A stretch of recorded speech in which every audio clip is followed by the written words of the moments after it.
Assalamu alaikum warahmatullah. And I pray that Allah has mercy on you and He rewards you and grants you Jannah. Ameen. Next, inshallah. So how this whole event, like how did it become a thought? I was with Imam Amin one day, like really early in the morning. We came here and we were studying the book Al-Aqeedah Masjid that he was teaching, so we were going line for line. So then we left and said, let's get something to eat, we're hungry. So we went to Gary's, and when we got to Gary's, when we came in, Brother Michael, and his brother Anthony, they were in Gary's eating with their mom. And Aunt had just graduated, and me and Aunt, we graduated high school together, 2008, AC High. And but he just graduated from Stockton College. So and I pray that Allah subhanahu wa ta'ala, that He rewards him for his accomplishments, and I hope that he uses his degree to push him further in deen, inshallah. Ameen. And so from that, so Imam said, you guys should really do something. So me and Mike started talking, we started talking, and from there we said, you know what, let's do an Islamic Youth Summit. But the catchphrase was, no middleman, right? Hashtag no middleman. And the reason being is because sometimes when it's time to talk to the youth, we either get people not from the community to try to come to our community to inspire our kids, right? With athletes or different things, rappers, whatever, right? We get other people to come in our community to try to influence our kids or our youth in general, like I said, under 40. Or it's our elders. And listen, I love my elders to death. But right now, the situation is a tad bit different, and there's a language barrier. That is a language barrier.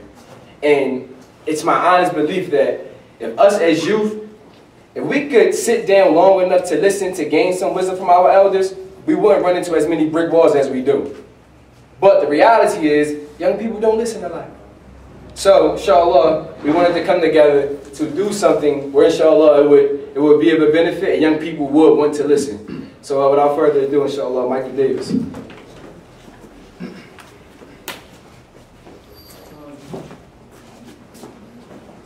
Assalamu alaikum wa rahmatullah. First, I want to say thank you to Ibn Ali, to the administration at Masjid Muhammad, for even considering me for something like this. Like, I'm truly honored. I'm not like the Millers. Public speaking is not my thing. So I'm up here, my heart's beating out my chest. But I wrote that when Ali gave me the topic, I went in 100 different directions of where I wanted to start off with. First, I started off with the definition of unity, which is my topic. Unity is a state of being united or joined as a whole. And then even from there, I didn't quite know where I wanted to go. I figured, we all Muslim. Why not start with Allah? Why not start with Tawheed, which is the oneness of Allah? When the Quran was revealed to the Prophet Muhammad sallallahu alaihi wasallam, the Kaaba had 360 idols around it. These people worship 360 different gods. And Allah, recognized with His 99 names, encompasses all of those gods. It's one. It's unity. He's Ar-Rahman. He's Ar-Rahim, the compassionate, the merciful. He's Al-Alim, the knower of all. He's Al-Mujib, the responder to prayer. He's all of these things. He encompasses everything in one. So I figured that would be the right place to start. Then I considered some of the prophets of Allah. And peace and blessings be upon them. Ibrahim was, they called him the friend of Allah. An amazing attribute. The friend of Allah. But he needed help. He asked his son Ishmael, alayhi salam, to help him build the Kaaba. This was the friend of Allah, and he still couldn't do it on his own. Musa, alayhi salam, he had to approach Fir'aun. Allah blessed his brother with prophethood so that he would have the confidence to approach Fir'aun, who called himself Allah. He called himself Allah. And this man had more power than anybody in the world. He went to any man in the world. He went to approach him, and he needed his brother to do it with him. our beloved Prophet Muhammad sallallahu alaihi wasallam, he was illiterate, couldn't read, couldn't write. So how was he going to convey this message to the people? How was he going to get it done? He needed his Sahaba. He needed people to help him write things down, to help him write letters, to send messages, to record the Quran. He couldn't read, he couldn't write. But he was inspired with this beautiful book, this beautiful amount of knowledge. Amazing. But I said to say that if these people couldn't do it alone, if Allah didn't bless these people to achieve these amazing things alone, how do we think we can do it ourselves? We need each other. I need Ibn Ali, I need Idris, I need everybody to help me stay on the path, stay on the Sirat al-Mustaqim. It's the only way. We can't do it alone.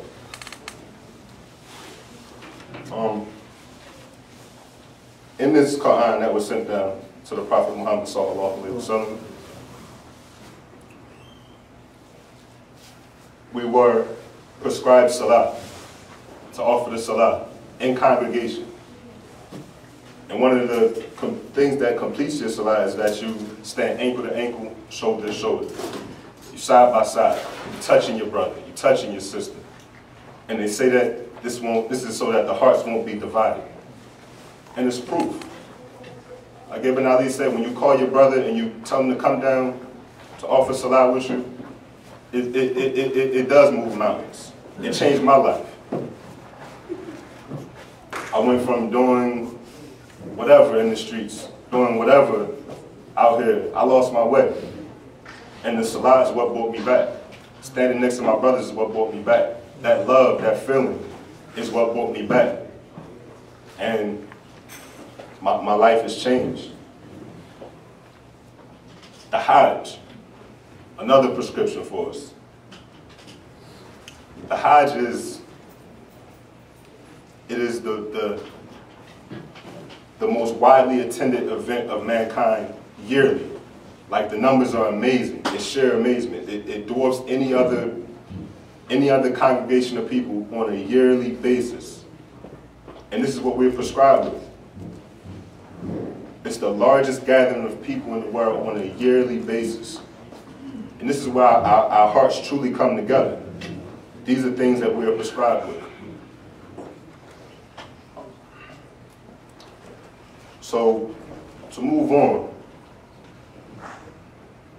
my next question was loyalty. I hear it all the time in the streets. You ain't loyal. You ain't loyal. Loyal to what? We're Muslims. We loyal to Allah and His Messenger. Sallallahu alaihi wasallam. That's it. And that loyalty provides us with everything. It makes us loyal to each other. It enjoins in us our rights on our neighbors, our rights on our parents, our rights on your husband and wife, the rights of raising your children. This loyalty encompasses everything. Loyal to Allah and His Messenger, sallallahu alaihi wasallam. We reach out and try different things. You know, we try to figure out things for ourselves. We have the greatest example of mankind ever. It's here for us. The Quran and the Sunnah is there for us. We don't have to go through trial and error. We don't have to figure out what's right. We know what's right. If we study the religion, if we follow it as it should be followed, everything falls into place. Everything goes as should. Each and every aspect of the Quran and Sunnah has to be incorporated into our lives. Each and every aspect. But we should always remember to begin with the salah. It's the first thing we're going to be asked about in the day of judgment. The first thing.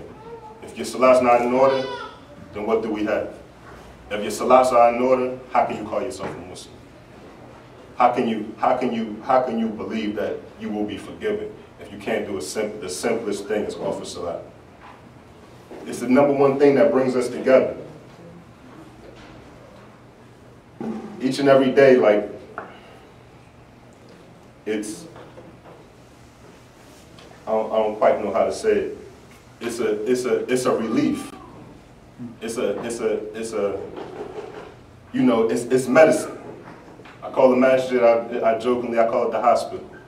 Every time I go in, you know, whatever I'm feeling. Even if I'm feeling good, I go in. If I'm feeling bad, I go in, and I come out and I feel better. No matter what my situation was. After I offer my salah, offer my rakas, talk with the brothers for a minute, I come out with a bounce in my step. You know, I feel refreshed. Stress, it comes right up off of me.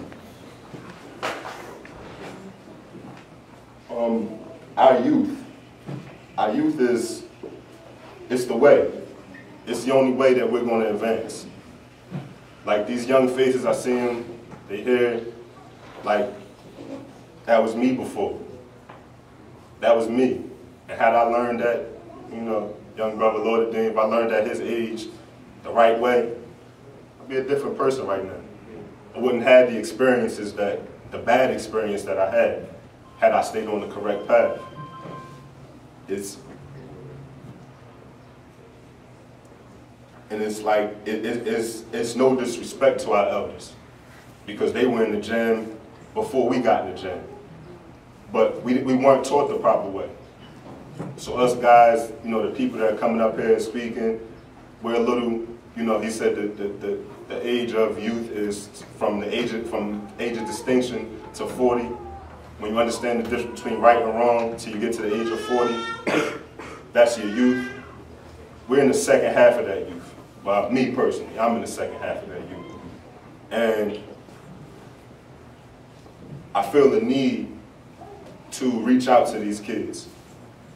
I feel the need, like, to, you know, I could tuck and run, get out of here and just do my own thing, but it's going to leave these kids in the same situation that I was once in. The same situation, looking up to the wrong people, looking up to drug dealers, hustlers, people, whoever getting money, however they want to get money. And that's not the way to do it. We need to teach our children to look at the character of a person like Abu Bakr Siddiq. Amazing, amazing man. If I knew the characteristics of Abu Bakr as a 10, 11, 12-year-old kid, 13, 14, 15-year-old teenager, it changed my life. No way I would have looked up to Michael Jordan. No way. Abu Bakr in comparison to Michael Jordan, come on, not even close. As I got older, I realized I don't even like Michael Jordan. Personally, I don't like him. I never met him, but I don't like him personally. But this is who I looked up to as a kid. We have to teach them Islam. We have to teach them Islam. This is the only way. Point blank period. This is the only way. And these children, you know, they get affected by all kinds of things. All kinds of things. TV, internet, everything. Even in going to school. Man, the things that are being, like, conveyed to our children, it's sad. It's sad. And we see this last thing with Bruce Jenner. SubhanAllah. Like, this is what our kids are seeing. When they turn on the TV, they pick up their phones, they go on the internet, this is what they see. It's unavoidable. It's unavoidable. So if we're not teaching them, who's teaching them? What they learn? They learning about Abu Bakr? They learning about Uthman? No. They learning about Bruce Jenner. This is not what we need. And this is a responsibility on the elders. Like I said, I'm still in my youth, but I kind of look at myself as an elder. I got one gray hair in my beard. You know, I'm almost an elder. So it's a responsibility on us to not look at these kids as corrupt, not looking at them like they can't be helped. This is a thing that, like, it tears our society apart. We look at these kids and just say, oh man, he on some nonsense. He'll leave him where he's going. He's going to end up in jail. That's where he's going to end up. Dead or in jail. If we don't help him out, that's where he's going to end up. As long as we keep ignoring this behavior, ignoring what they're doing, not caring who they're talking to, who they're reaching out to, and we continue to make everything more important than Islam? We say La ilaha illallah Muhammad Rasulullah. We say it. We say it all the time. But do we really bear witness? Do we really do it? What's more important? Football practice or salah? Basketball practice or salah? What's more important? You want to go to the talent show or you want to go to the masjid? What's more important? We know what's more important. It's Islam every single time. And we have to convey this message to our kids. We wake them up for everything else. Get up for school. Get up for this. No, you ain't gonna be laying around, you're gonna do some chores. That's good. That's cool. But stress that same emphasis on salah. This is what's gonna bring us together. This is what's gonna make it work for us. Another thing that affects our youth is being in contact with corrupt people. Being in contact with corrupt people. It happens, my personal experience. Like Ibn Ali said he wanted me to speak on my personal experience. I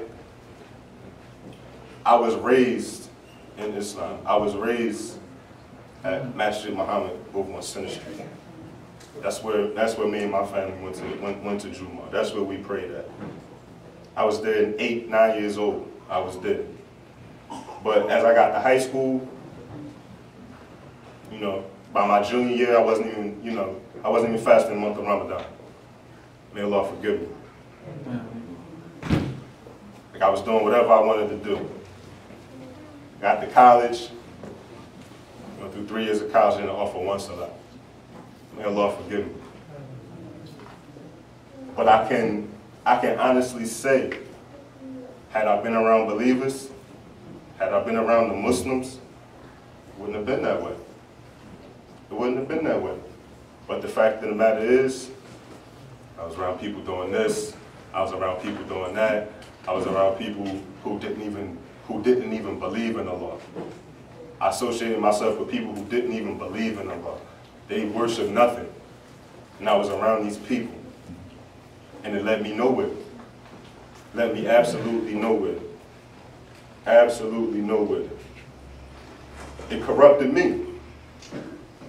It corrupted me. And I promise you, I thank Allah every day for not placing a seal on my heart. Every day. Because I was far away from the deen. Far away from the deen. No way you would have looked at me and assumed I was a Muslim. No way. No way. So now when I hear people, you know, people see me and they talk to me and say, oh, you one of them real Muslims. It's sad that they have to say that. There's so many people that's just saying, oh, Assalamu alaikum, my kid, and that's it. That's all they know. That's all they stand on. I'm a Muslim, Assalamu alaikum, I don't eat pork. It's not enough. It's not enough. We got to come to the masjid. We got to be together. The elders, even the older half of the youth, we got to reach these kids. We got to do it ourselves. We got to learn this religion. It's a lifelong learning process. It never stops. These friends, man, they bring you down. Even once I got back, and the story of how I got back to the thing is a whole nother thing. It's a whole nother thing. But even once I got back, and I was, you know, struggling in the way of Allah, trying to do better, trying to be a better Muslim, trying to be a better example to my brother, my sisters, my cousins, because I was such a bad example for them before. The more I stayed around my old friends, the more I kept going back to it. Kept going back to the nonsense. Kept going back to doing whatever. Doing whatever. And whatever is not worshiping Allah. It wasn't. So until I got away from those people, and there's no love lost. I don't hate them. I don't say they're not my friends. We just ain't as close as we used to be. I got a different set of friends. Got a different set of people that I talk to. And it's better for me. Got less stress in my life. Less nonsense that I deal with. I ain't worried about going to jail every day. Getting robbed every day. I got away from most of that nonsense. So, in conclusion, I just want to say that it's upon us, the older youth, the elders, it's upon us to reach our children. It's upon us to, you know, when we see them out in the streets, doing whatever they're doing, it's upon us to correct them. Why not? Why shouldn't we? We know better. We see the result. We see what's going to happen.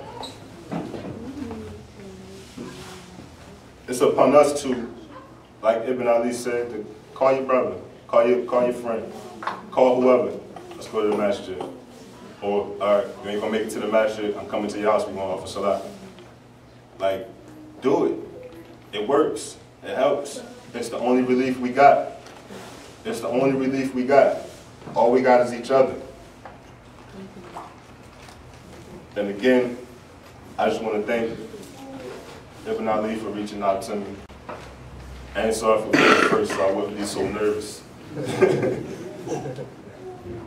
And I don't know. I love this deen so much. And the more you learn, the more you get into it, the more you fall in love with it. I mean, I didn't know what love was until this. And this is it. This is the way. This is the way we want to save our children. This is the way we want to ensure ourselves a future. I don't even want to stop. So don't. Nah, I'm gonna stop because my little speech, my little paper is done. That's all I had. I don't want to go too far off topic. But assalamu alaikum wa rahmatullahi wa barakatuh.